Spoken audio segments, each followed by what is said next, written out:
Thanks, everybody, for joining the conversation today. Today, we're going to be diving into the 2212 CU-based release. I'll tell you, this is the first time we've ever done a year-end release training, so we appreciate your participation today. We thought that after we looked at the content in the 2212 release, hey, it was worthwhile for us to jump on a webinar and tell everybody about some of the great features that are coming along with it. For those of you who don't know me, my name is Keegan Daniel, Vice President of Professional Services, and alongside me is Ashley, also Vice President of Professional Services. Hey, I love your title. Yeah, I love yours. Pretty cool title.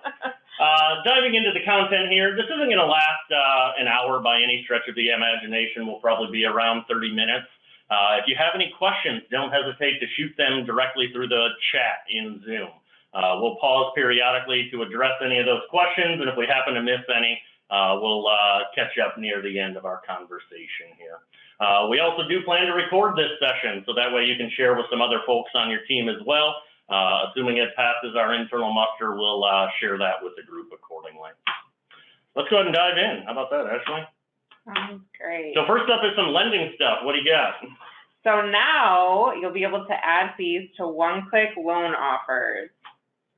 So here is tool 1340, which is configure one-click offers. Which is really the same tool that they're already using, right? Yeah. No tool number changes, no nothing. Correct. Yep, we just added a section there, as you can see, where it says processing fee, where it says $7.50.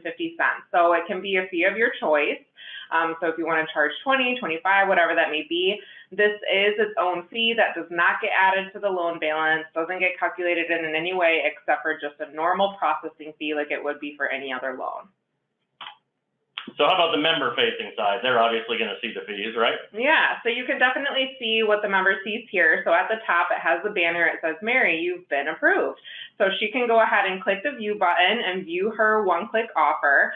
So it gives the details there on the right screen, the loan rate, the loan term, monthly payment, first due date, and then at the bottom, it says deposit account. So it'll tell you which account to deposit the loan funds into, and it'll give them an option to select which account. And then it also gives them the option to select which account they want the processing fee to come out of. So pretty important comment there. The processing fee needs to come from an account that already exists, right? Exactly. So if your credit union is interested in moving in this direction, you will need to ensure that your members and your staff are aware that that fee has to be present as part of their balance before moving in this direction. Very similar to many of the other processes like skip pays, things along those lines. So it shouldn't be anything new to the group here, but definitely wanted to call that out. Yep. As we dive into the detail. And the account that the fee comes from, just to let you know, it does have to be a savings or a checking account. So it can't be like a line of credit or their Visa or anything like that. It does have to be a savings or checking. You mean I can't disperse from my loan to get another loan? Exactly. Hey, I'm sure that question will be asked. I'm certain it will. So this next screenshot here is really just showing pretty much the same screen that we were just looking at previously. But allows you to dive into the details and see, hey, I'm selecting an account that's here, right? So on the screenshot on the left, I selected regular savings, and then on the right, I have the regular savings and regular checking. Really, all of the other things associated with the one-click process are the same, right? Yep. No other changes? Nope, no other changes. So here they just have to, they can view the terms and conditions and then continue. And here they select from both of the drop downs, the savings and checking. They can check the box if they've read the terms and conditions, and then they would click select accept offer. And from there, they can view their documents prior to signing, but they do have the capability to e-sign these here, as you can see. And then they can also select to download their documents onto their computer as a PDF version for their records if they would like. Otherwise, they can just complete the process and submit and continue. So here it says you open a new loan, so then it'll show on their account with the new signature loan, and the funds will be deposited into the account that they selected. And again, it shows the processing fee right there on this screen.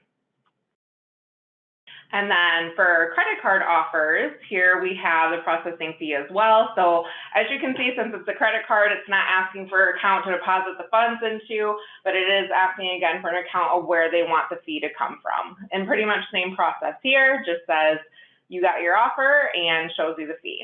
And then in tool number 2 in your loan queue, you can highlight the one-click offer and select it, and you'll be able to view the details there, the offer details. So, Ashley, question for you, kind of a miscellaneous question. If I were a credit union that was interested in one-click offers, but maybe I haven't gotten there yet, where can I go to get some help or assistance to move in that direction? Yeah, absolutely. So you can contact the Lender VP team at lendervp@cuanswers.com, or you can go to our Lender VP store and browse some of the options we have there for one-clicks in our store tiles and submit a store order. Awesome. Have you heard from any credit unions, and this is sort of putting you on the spot here, in regards to what they might use this processing fee for? Is this simply just a processing fee, or are they using this fee to use for other reasons, and out of curiosity? Yeah, so the most feedback that we've heard is just simply as a processing fee. Cool. And we're looking to hear feedback from the network as well, right? So if you guys have any comments or feedback on how you might use your processing fee, we'd love to hear about it so we can share that message with other credit unions in the network. So we look forward to hearing from you on the one-click loan offers. Question came in, will the one-click processing fee default to 0 after the update? My guess is yes, Katie, because we wouldn't necessarily want to configure a fee for anybody. So if you have any one-click loan offers out there where you wish to add the fee in the future, you'll need to create a new one-click promotion or campaign for that fee to be in existence. So thanks for that question. Moving on, this is one project that many credit unions have asked for, and this is regarding debit card Roundup. So today, prior to the release, all debit card enrollments are handled through CU Base. Well now, after this release, your members will be able to do it in the online and mobile space. So this is just an example of what the member-facing side of the equation looks like. We'll look at the CU Base side of the equation here in a moment. All the text that you see at the top of the screen is completely configurable by you based upon the sales information that you configure in CU Base. And then I have my list of eligible accounts. And Roundup is currently off for this particular share draft account as a heads up.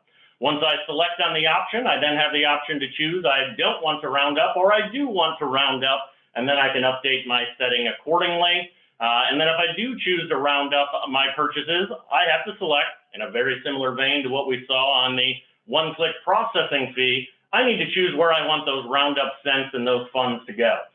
This will list only the savings and checking accounts that you have provided or configured for your members to transfer to. They won't be able to go willy-nilly on any other product that you have defined. Once I've created and finished my update, I get my green message at the top of the screen that says my debit card Roundup preferences have been updated. So all of that is handled automatically by the member in the online and mobile space. Now, you might be asking yourself, well, gee, where do I go and configure that in CU Base? It is within Tool 777 under the individual checking account. Where you have that configured today, this should look fairly similar to what you have today. The only addition is the allow debit card Roundup to be activated in online banking. By default, no product will have this set up on day one, but beginning on day one, if you have the authority to get into your savings and checking configurations through Tool 777, you'll have the opportunity to move in that direction and allow your members to move in that direction. This is an example of what that member sales information looks like. So in that comment feature towards the bottom of the screen there, the second 50% is where you have the ability to provide sales information on why a member might be interested in moving in that direction, or you have the ability to provide a URL that might bounce out to your website with some details or content that you have there about your debit card Roundup program. Doesn't seem like we have any questions related to that. Pretty easy update, but one that we think will receive a lot of applause within our network. Now, the next topic is probably the largest topic associated with this release. And I say this release loosely because, as you can see on this screen, we tell you that this launches December 6th. So on December 6th is when Business Online Banking will be launched. If you didn't happen to catch the webinar between Christian and I would encourage you guys all to take a look at the ondemand.cuanswers.com website to review that, or reach out to us and ask some questions. But December 6th, we will be launching the new mobile-first modularized design of BizLink 247. So if you've been thinking about business online banking and you're like, hey, I'd really like to get into the mix, now is one of those times where you can reach out and have some conversations, or any time for that matter. BizWatch for ACH is essentially our ACH positive pay solution. We do have a share draft positive pay solution in coordination with our partner eDoc, but alongside this release, and on December 6th, is the BizWatch for ACH toolkit. So this will be a brand new tool that your staff will have access to. It is tool 1022. When I first accessed that particular tool, the screen is going to be blank. We happen to have a member, Logistics Corp, listed here for the sake of our demonstration, but in all reality, this screen is going to be blank on day one. In order to add somebody to this particular list, you need to hit Add in the lower left-hand corner. And essentially, once I hit Add, this is where you enroll the member into the process and you make some decisions. At the end of the day, you really have a situation where the member can select one of the following methods. First of all, they can block all ACH debits from posting to their account. That's this little checkbox that you see listed here. If you have a membership, and I'm very well aware of many in our network, where you don't want any ACH debits to post for whatever reason, we can actually block those. I also have the ability to block debits over or under a certain dollar amount. Maximum transaction to allow, I have the ability to define what that transaction amount is. And then finally, I can allow debits any amount only if the individual business membership has an approved list of ACH company IDs that they've provided. We'll talk about what that looks like here in a second on some of the following screens, but I do also want to call out that there's an ACH return code for all returns. Between you and that business or commercial member, you would define if in the event the exception is not reviewed by that member in online banking, what is the default reason code or return code? Now, we need to have that default return code because if somebody forgets to do their exceptions, we, your operations team, CU Answers, still needs to continue their day-to-day ACH operations. So that ACH return code is really a negotiation between you and that business member. Here's an example of an individual member config using the approved company IDs only. I now have the ability to select the company IDs that are associated with this particular membership. Now, what's cool about the approved company IDs list is you come to the screen and you're like, gosh, I got to ask the member for a list of company IDs. They're not going to know what I'm talking about. Well, we made it easy on you. In the lower left-hand corner, there's a pull from history option. That pull from history option will allow you to populate and basically flood any company ID that this member has interacted with the last post date on or after. So you actually get to decide, hey, this business member or commercial member has already been working with these particular ACH items. I haven't complained thus far, so I might as well flood them in. So this is an option that you can consider as you are negotiating and working with your business and commercial members. So here's an example of what that screen looks like once I flooded those particular company IDs. Essentially, after you've completed all the processes in CU Base for enrollment, the member is now able to review those details. So if an ACH debit comes in that is not allowed based upon the preferences and configurations that we were just looking at, your members, business commercial members, will be able to access the data directly within Business Online Banking or BizLink 247. So every single day that there's ACH, which is almost every working Fed day, your business commercial members will have the responsibility to go in and manage those ACH exceptions. For those of you who are credit union staff wondering, well, gee, how am I going to be notified about whether or not there is an exception that my members are reviewing? You will see them directly in CU Base like you will all other ACH exceptions. They will just appear with a block indicator of BLCK. As a member, I will get an email, just to be clear, of the items that are out there. Once I am reviewing those details, I essentially now have to make some decisions. Here I am reviewing the pending transactions that I have the ability to review. I can either select all or each one individually, and then I get to make some decisions. In this particular screen, I am choosing Capital One for that $100 item, and I am approving this transaction. They will be posted immediately if they are approved, and they're not added to the approved company list unless you check that box in the lower left-hand corner. So if a business member or commercial member happens to be reviewing the details and they're like, oh yeah, I do want this to post on a recurring basis, they can choose to add it to the company ID list for the future. We do provide a message that says, hey, please make sure you have sufficient funds before posting, because it does follow all the traditional posting routines that you have in place. So if it were a withdrawal and there were courtesy pay, overdraft protections, all those things that happen when you force post an ACH item, all of those items will take place at the appropriate time. Next couple of screens that we'll look for is the member handling a denial or return. So for this $500 Capital One, I'm going to return these transactions. The message here is that the selected transactions will be returned to the originator and removed from the pending list. So we will actually go ahead and remove those items.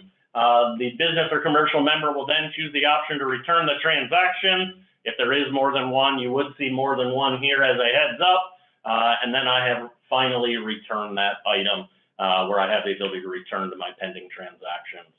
I also do have access as a business or commercial member in business online banking to review my approved company list. For those business and commercial members who are interested in managing their approved company list, they have the ability to do so. I can delete a company, I can remove them, I can add new ones based upon my preferences. So depending on how you wish to manage or how your business members wish to manage that approach, they have the opportunity to make the appropriate adjustments. Questions on that?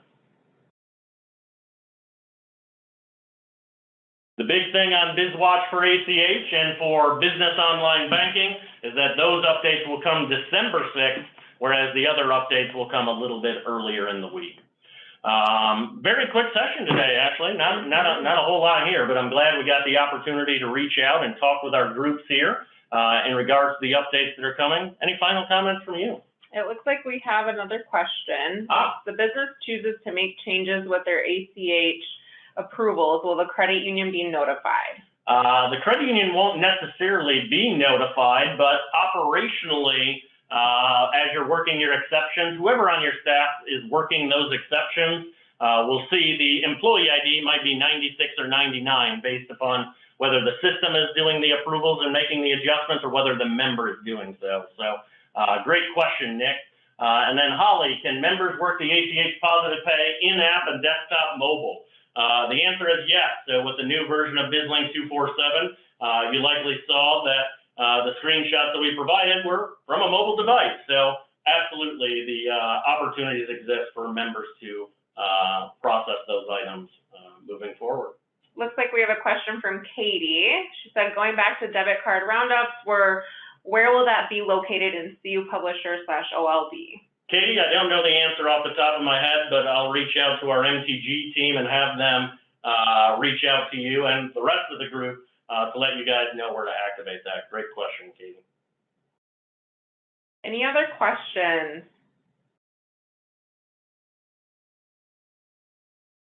If not, feel free to reach out. Ashley and I are always available for any questions. So if you have anything, don't hesitate to reach out, and thanks for attending, everybody. We appreciate the conversations and look forward to hearing from you guys on the successes of using the new software. Thanks so much, everyone. Have a great night. Thank you.